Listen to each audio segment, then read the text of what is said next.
¿Alguna vez has sentido el peso de un apellido que no es el tuyo? Yo sí. Lo sentí el día que crucé por primera vez el umbral de Bodegas Balbuena, bajo la mirada severa del escudo familiar tallado en la piedra centenaria.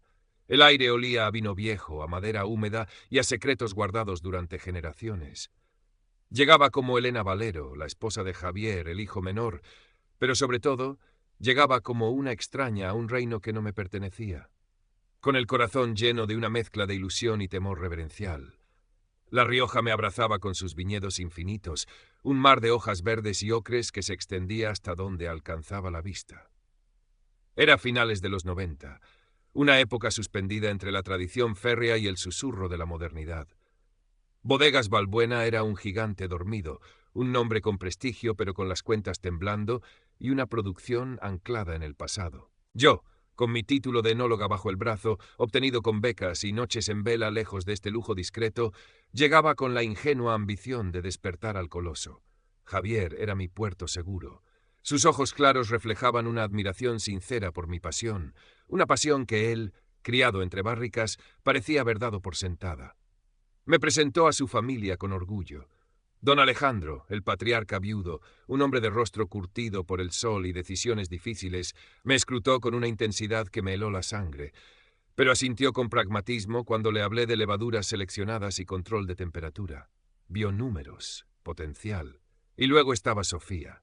Sofía Balbuena, la hermana mayor. Alta, elegante, con esa clase de belleza fría que parece tallada en mármol. Me recibió con una sonrisa perfectamente estudiada, unos labios rojos que contrastaban con la palidez de su piel. «Bienvenida a casa, Elena», dijo, su voz un susurro meloso. «Espero que te adaptes a nuestro ritmo. Aquí todo es diferente».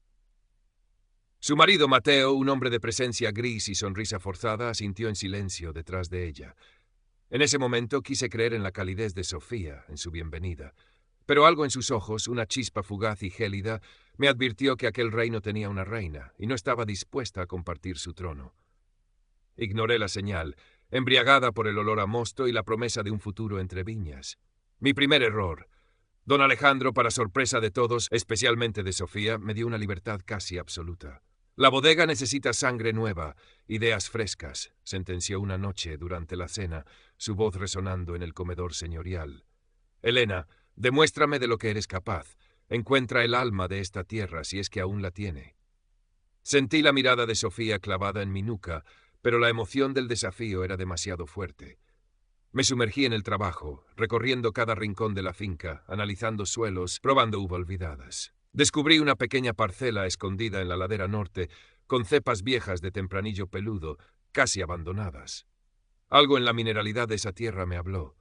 Era arriesgado, diferente a todo lo que Balbuena había hecho antes. Pero sentí que allí, en esa parcela olvidada, residía el alma que don Alejandro buscaba. Trabajé sin descanso, aplicando técnicas que había estudiado, mimando cada detalle desde la poda hasta la fermentación en barricas nuevas de roble francés que convencía a don Alejandro de comprar. Javier me apoyaba, fascinado por mi dedicación. «¿Estás segura, Elena? Es una apuesta fuerte», me decía a veces, pero siempre con una sonrisa cómplice. Sofía observaba desde la distancia con comentarios ambiguos. «Qué interesante experimento, querida». «Muy moderno», decía, arrastrando la última palabra como si fuera un insulto velado.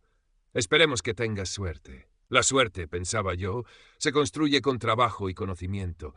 No se espera sentada en un despacho oliendo a laca y perfume caro. Pasaron meses de incertidumbre, de maduración lenta en la oscuridad fresca de la bodega. Miguel, el viejo capataz, un hombre de pocas palabras y manos como sarmientos, me observaba con curiosidad inicial, que poco a poco se transformó en respeto. «Tiene usted buena mano, señorita Elena», me dijo un día, mientras catábamos directamente de la barrica. «Este vino tiene nervio». Su aprobación, la de un hombre que había visto pasar décadas de vendimias, significó más para mí que cualquier palabra amable de Sofía. Finalmente llegó el día. El vino, al que bauticé Alma de Balbuena, estaba listo. Era un vino intenso, complejo, con una personalidad que rompía con la línea clásica de la bodega. Lo presentamos a un concurso nacional casi en secreto, sin muchas esperanzas. Y entonces, la llamada. Primer premio. La noticia corrió como la pólvora en el sector. Los pedidos empezaron a llegar, las críticas lo aclamaban. Bodegas Balbuena volvía a estar en boca de todos, no por su historia, sino por su presente vibrante. Don Alejandro no cabía en sí de orgullo. En una cena familiar levantó su copa. Por Elena. Por encontrar el alma perdida de esta casa. Los ojos de todos se volvieron hacia mí. Sentí el calor del reconocimiento, la satisfacción del deber cumplido. Pero al cruzar mi mirada con la de Sofía, vi algo que me heló la sonrisa. Una envidia pura, desnuda, tan afilada como un cristal roto. La guerra silenciosa había comenzado. El cambio fue sutil al principio. Comentarios lanzados al aire en reuniones familiares. ¿No es increíble la suerte que ha tenido Elena? Justo llega ella y ¡bum!, un premio. O insinuaciones sobre mis métodos. Claro, con tanta tecnología moderna se pierde un poco la esencia, ¿no creéis? Pero si funciona. Sofía era una maestra en el arte de la palabra envenenada, la que se clava sin dejar herida visible. Buscaba sembrar la duda, atribuir mi éxito al azar o a una falta de respeto por la tradición. Don Alejandro, enfocado en los beneficios y el prestigio recuperado, parecía inmune. Pero Javier era diferente. Sofía empezó a trabajar en él, en su hermano. ¿No te parece que Elena pasa demasiado tiempo en la bodega, Javi? Apenas os veo juntos. O peor, ¿estás seguro de ese proveedor nuevo que ha traído? Es francés. No sé, a mí me da mala espina. No quisiera que se aprovechara de tu buena fe o de la de Elena. Explotaba su lealtad familiar, su inseguridad latente de no estar a la altura del legado Balbuena, un legado que yo, la advenediza, ahora parecía encarnar mejor que él o su hermana. Noté a Javier más distante, pensativo. Nuestras conversaciones se volvieron tensas, salpicadas de preguntas que no eran suyas, que llevaban el eco de la voz de Sofía. «Elena, ¿estás segura de qué?» «Mi hermana dice que...» Me dolía su duda, la facilidad con que las semillas de la desconfianza germinaban en él. Luego vinieron los accidentes. Una partida pequeña de Alma de Balbuena, destinada a un cliente importante, apareció con un ligero defecto, un matiz avinagrado casi imperceptible, pero suficiente para detener el envío. El análisis del laboratorio fue inconcluso, posible contaminación bacteriana leve, origen indeterminado. Después, unos documentos cruciales para una exportación desaparecieron de mi escritorio, para reaparecer días más tarde en un lugar ilógico. Retrasos, contratiempos, pequeñas piedras en el camino que parecían fruto de la mala suerte o de una desorganización inexistente hasta entonces. Nadie sospechaba de nada concreto, pero la sombra de la duda se alargaba. Sentía la presión, la mirada inquisitiva de algunos empleados antiguos, leales a Sofía por costumbre o por miedo. Me sentía cada vez más aislada. La casona Balbuena, antes un lugar de promesas, ahora me parecía una jaula dorada llena de susurros y miradas esquivas. Solo encontraba algo de paz en la bodega, entre mis barricas, o en las conversaciones parcas pero sinceras con Miguel. «Señorita Elena», me dijo una tarde, mientras observábamos la puesta de sol teñir de rojo los viñedos, «en esta casa las vides viejas tienen raíces muy profundas y a veces retorcidas. Tenga cuidado». No dijo más, pero entendí su advertencia. No estaba paranoica. Algo oscuro se estaba tejiendo a mi alrededor.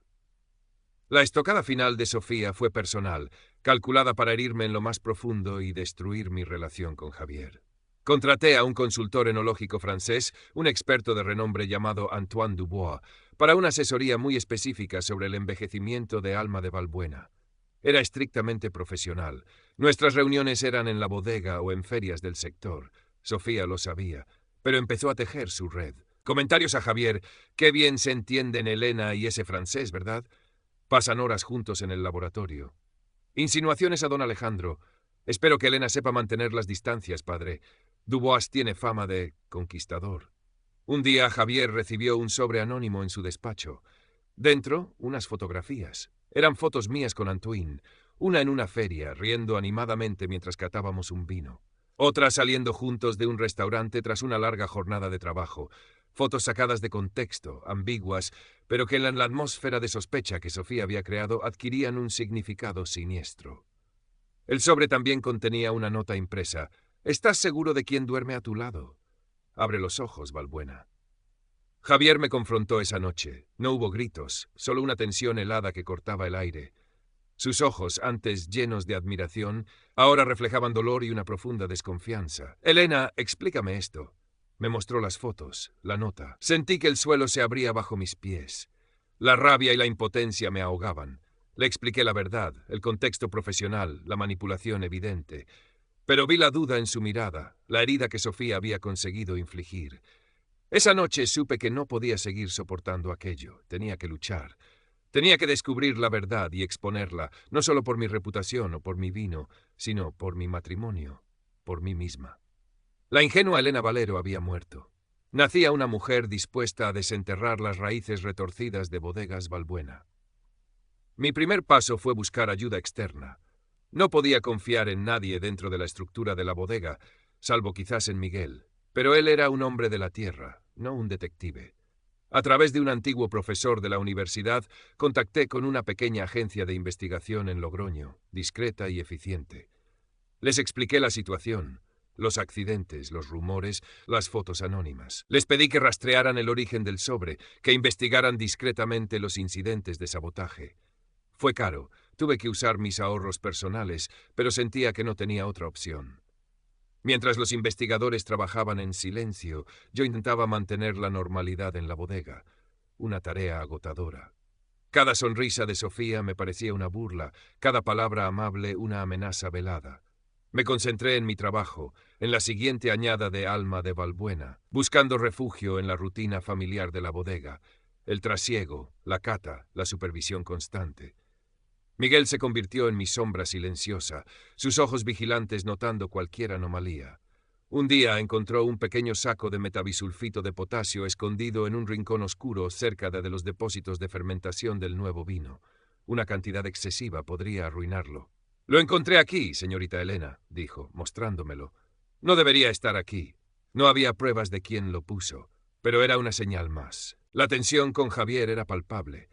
Dormíamos en la misma cama, pero un abismo nos separaba.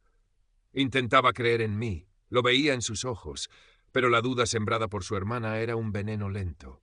Le pedí tiempo, le pedí que confiara en mí hasta que pudiera demostrarle la verdad. Él asintió, pero su tormento era visible. Los investigadores avanzaron. El sobre anónimo había sido enviado desde una oficina de correos en Haro, pero el rastro se enfriaba allí. Sin embargo, el análisis de la nota impresa reveló un tipo de papel y tinta muy específicos, coincidentes con los utilizados en la oficina de administración de la bodega, el dominio de Sofía. No era una prueba concluyente, pero sí un indicio fuerte. Más revelador fue el seguimiento de los accidentes. Descubrieron que uno de los empleados más jóvenes, con deudas de juego conocidas, había sido visto merodeando cerca del laboratorio y los depósitos en horarios inusuales, justo antes de los incidentes. Y habían rastreado varias llamadas entre él y un teléfono prepago comprado en efectivo, un teléfono que, según registros de antenas, solía estar en la misma zona que el móvil habitual de Sofía. Las piezas empezaban a encajar. El informe final de los investigadores llegó una semana antes de la gran fiesta de la vendimia, un evento anual que los Balbuena celebraban por todo lo alto, invitando a clientes, amigos y personalidades del mundo del vino. Era el escenario perfecto. Don Alejandro planeaba anunciar oficialmente mi consolidación como directora técnica y quizás hablar de planes de expansión basados en el éxito de Alma de Balbuena. Sofía estaría allí, sonriente, interpretando su papel de anfitriona perfecta. Sentí un nudo de miedo y determinación en el estómago. Era el momento. Tenía las pruebas, fragmentarias pero conectadas. Tenía mi verdad. La confrontación era inevitable. Current Part Characters, 398. Total Characters, 15.600. La noche de la fiesta de la vendimia llegó cargada de una electricidad palpable. La casona Balbuena resplandecía, adornada con luces y guirnaldas de hojas de parra. El aire olía a uva recién prensada, a tierra mojada por la lluvia reciente y a los perfumes caros de los invitados. Música suave flotaba desde el patio interior, donde se servían copas de Alma de Balbuena y otros vinos de la casa. Yo me movía entre los grupos con una sonrisa tensa, mi vestido elegante ocultando el temblor de mis manos. Javier estaba a mi lado, su rostro una máscara de cortesía, aunque sentía la rigidez de su brazo cuando lo rozaba. Sofía era la imagen de la anfitriona perfecta. Vestida con un traje de seda color esmeralda que resaltaba sus ojos claros, se deslizaba entre los invitados con gracia, su risa resonando aquí y allá. Me saludó con un beso en la mejilla que me supo a hielo. «Elena, querida, estás radiante, disfruta de tu noche». Te la has ganado, dijo, sus ojos brillando con una luz que no era precisamente admiración. Mateo, su marido, la seguía como una sombra, con una copa de vino permanentemente en la mano. Don Alejandro, en el centro del patio, parecía ajeno a la tormenta que se gestaba bajo la superficie. Orgulloso, recibía felicitaciones por el renacer de la bodega. En un momento dado, pidió silencio y subió a un pequeño estrado improvisado. Todos los ojos se volvieron hacia él. El corazón me latía con fuerza contra las costillas. Sabía lo que venía. Queridos amigos, clientes, familia, comenzó don Alejandro, su voz grave llenando el patio. Es una noche especial. Celebramos una vendimia excelente y, sobre todo, celebramos el futuro de Bodegas Balbuena. Un futuro brillante, en gran parte gracias al talento, la visión y el trabajo incansable de una persona que ha sabido encontrar el alma de nuestra tierra. Hice una pausa, buscándome con la mirada. Elena, hija mía, era mi señal. Antes de que pudiera continuar, avancé hacia el estrado. Don Alejandro, Javier, familia, amigos, les agradezco sus palabras, dije, mi voz sonando más firme de lo que me sentía. Pero hay algo que necesito aclarar antes de seguir celebrando. Un murmullo recorrió la multitud. Vi la confusión en el rostro de don Alejandro, la tensión en el de Javier y en el de Sofía, una repentina inmovilidad, una alerta en sus ojos. Se ha hablado mucho de mi trabajo, de Alma de Balbuena, de la suerte que he tenido, continué, mirando directamente a Sofía. Pero detrás de este éxito ha habido una campaña silenciosa para desacreditarme, para sabotear mi trabajo, para destruir mi relación con mi marido. El silencio se hizo espeso. Podía oír mi propia respiración. Recibí amenazas veladas, sufrí accidentes en la bodega que pusieron en riesgo la producción, relaté, mi voz ganando fuerza. Y mi marido recibió fotografías anónimas, manipuladas, destinadas a sembrar la duda sobre mi fidelidad. Saqué de mi bolso una copia del informe de los investigadores, un sobre con las fotos. Fotos enviadas anónimamente, desde Haro, impresas en un papel curiosamente idéntico al que se usa en las oficinas de administración de esta casa. Los ojos de todos se volvieron hacia Sofía. Ella palideció visiblemente, pero su máscara de indignación se ajustó rápidamente. ¿De qué estás hablando, Elena? ¿Te has vuelto loca? ¿Cómo te atreves a insinuar semejante barbaridad en mi propia casa, delante de nuestros amigos? Su voz temblaba ligeramente, pero mantenía el tono ofendido. No estoy insinuando nada, Sofía. Estoy afirmando hechos, respondí con calma, aunque mi interior era un torbellino. Los análisis demostraron contaminación deliberada en una partida de vino, y tenemos constancia de que un empleado con problemas económicos, casualmente muy cercano a ti últimamente, merodeaba por zonas clave justo antes de los incidentes. Un empleado que recibió llamadas de un teléfono prepago, un teléfono que suele moverse por las mismas zonas que el tuyo. Sofía dio un paso adelante, furiosa.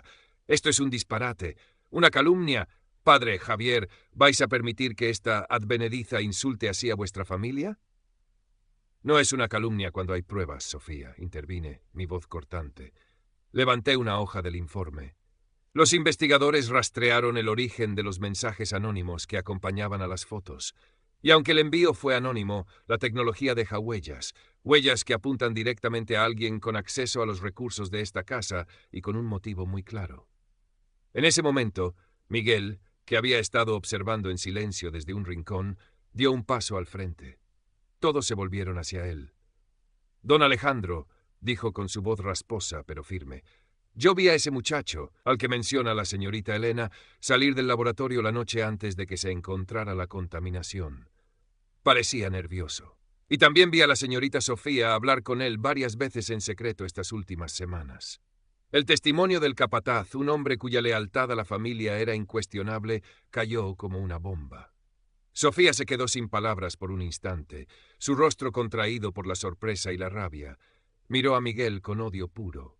«Padre, ¿vas a creer a un empleado antes que a tu propia hija?», siseó Sofía, volviéndose hacia don Alejandro. Don Alejandro la miró, su rostro una mezcla de incredulidad y una profunda, amarga decepción.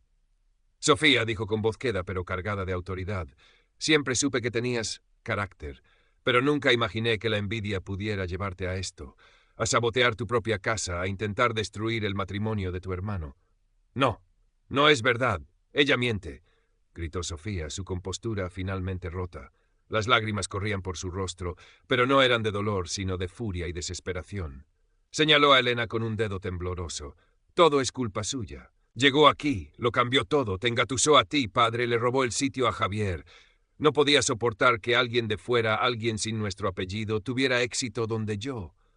Se detuvo, consciente de que había revelado demasiado. El silencio que siguió fue atronador. Los invitados se miraban incómodos, algunos empezaban a retirarse discretamente. La fiesta se había acabado. Javier se acercó a mí, me tomó la mano y la apretó con fuerza. Su mirada ya no tenía dudas, solo dolor por la traición de su hermana y un apoyo incondicional hacia mí. Don Alejandro miró a su hija, su rostro endurecido. Suficiente, Sofía. Has avergonzado el nombre de Balbuena esta noche, más de lo que crees. Se volvió hacia los pocos invitados que quedaban. Les pido disculpas por este lamentable espectáculo. La fiesta ha terminado. Sofía se quedó allí en medio del patio, bajo la luz cruda de las lámparas, expuesta y temblando. Mateo, su marido, se acercó a ella vacilante, sin saber qué decir o hacer, su rostro pálido y desencajado. Ella lo apartó con un gesto brusco y salió corriendo hacia el interior de la casa, sus sollozos resonando en el silencio incómodo. Las consecuencias no se hicieron esperar. En los días siguientes, la atmósfera en Bodegas Balbuena fue tensa, cargada de conversaciones a puerta cerrada. Don Alejandro fue implacable. Apartó a Sofía de cualquier decisión o responsabilidad en la bodega. Le retiró privilegios económicos y le dejó claro que su presencia en la casona ya no era bienvenida de forma permanente. El escándalo, aunque contenido dentro de los muros de la finca y el círculo más cercano, dejó una marca indeleble. Mateo, enfrentado a la verdad sobre las acciones de su mujer y quizás a sus propias complicidades silenciosas o ignorancia voluntaria, entró en una profunda crisis. Su matrimonio, ya frágil bajo la superficie, se tambaleó al borde del colapso. Se habló de separación, de un futuro incierto para él dentro o fuera del paraguas Balbuena. Mi relación con Javier se fortaleció.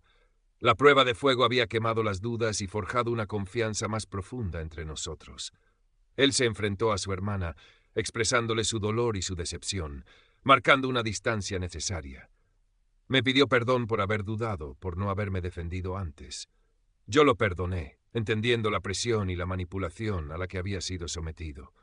Juntos nos enfocamos en el futuro de la bodega, en consolidar el éxito de Alma de Balbuena y en sanar las heridas. Mi posición como directora técnica se consolidó, ahora sin sombras ni susurros a mis espaldas. Contaba con el respeto ganado a pulso y el apoyo explícito de don Alejandro y Javier. Miguel se convirtió en mi mano derecha, un aliado leal y discreto. La bodega empezó a respirar un aire nuevo, de profesionalidad y transparencia, aunque la cicatriz del conflicto permanecía. Pasaron los meses, llegó otra vendimia. Desde la ventana de mi despacho, ahora el antiguo despacho principal que don Alejandro me había cedido, observaba los viñedos teñidos de los colores del otoño. El sol de la tarde doraba las hojas, creando un paisaje de una belleza serena. Alma de Balbuena seguía cosechando éxitos. Habíamos lanzado nuevas líneas, la bodega prosperaba, había conseguido mi objetivo, había demostrado mi valía, había limpiado mi nombre, había ganado. Pero la victoria tenía un sabor agridulce. La traición de Sofía, de alguien de la familia, alguien que me había sonreído a la cara mientras afilaba el puñal por la espalda, me había cambiado. La confianza plena, esa fe ingenua en la bondad inherente de las personas, se había resquebrajado.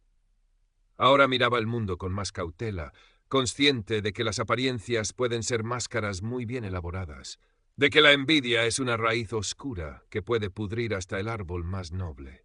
Current Part Characters, 3 de 996, Total Characters, 273 Había aprendido que defender la verdad tiene un coste, a veces emocionalmente devastador. La ruptura familiar, aunque necesaria, dejaba un hueco, una tristeza subyacente.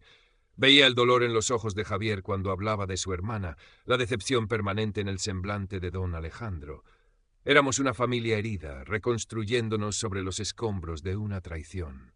Miré mis manos, ya no tan cuidadas como al llegar. Tenían pequeñas manchas de taninos, algún rasguño de las vides. Eran las manos de una enóloga, las manos que habían encontrado el alma de un vino, pero también las manos que habían tenido que luchar para defender su lugar en el mundo. Sonreí con melancolía. Había pagado un precio por mi éxito en Bodegas Balbuena, el precio de la inocencia perdida. Pero mientras observaba las hileras perfectas de viñedos extendiéndose bajo el cielo riojano, sentí también una fuerza renovada. La experiencia me había hecho más fuerte, más consciente de mi valor y de la importancia de la integridad. Sabía que habría más desafíos, más tormentas quizás, pero ahora tenía raíces más profundas, ancladas no solo en la tierra fértil de La Rioja, sino en la certeza de mi propia resiliencia. El vino seguiría fluyendo, las estaciones cambiarían, y yo seguiría allí, cuidando de mis vides, elaborando mi vino, con la mirada clara y el corazón alerta, pero abierto a la belleza del presente y a las promesas inciertas del futuro.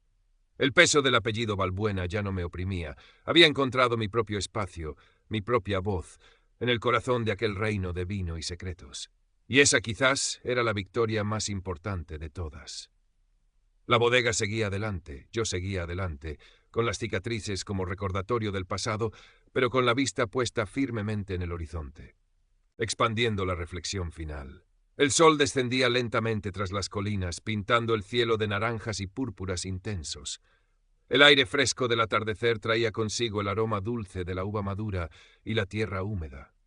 Apoyada en el alféizar de la ventana, dejé que la paz del paisaje me envolviera, aunque sabía que era una paz conquistada, no regalada. La sombra de Sofía aún planeaba, aunque físicamente estuviera lejos. Se había mudado a Madrid con Mateo, intentando reconstruir una vida lejos del epicentro de su caída, pero las noticias que llegaban eran de dificultades, de un matrimonio sostenido por hilos cada vez más débiles y de una reputación social dañada irreparablemente en los círculos que tanto valoraba. No sentía alegría por su desgracia, solo una profunda tristeza por el desperdicio, por la amargura que había consumido su vida y amenazado con destruir la mía. A veces me preguntaba qué habría pasado si yo no hubiera luchado, si me hubiera dejado vencer por los rumores y las dudas. Quizás habría abandonado la bodega, quizás mi matrimonio con Javier no habría resistido. El pensamiento me producía un escalofrío.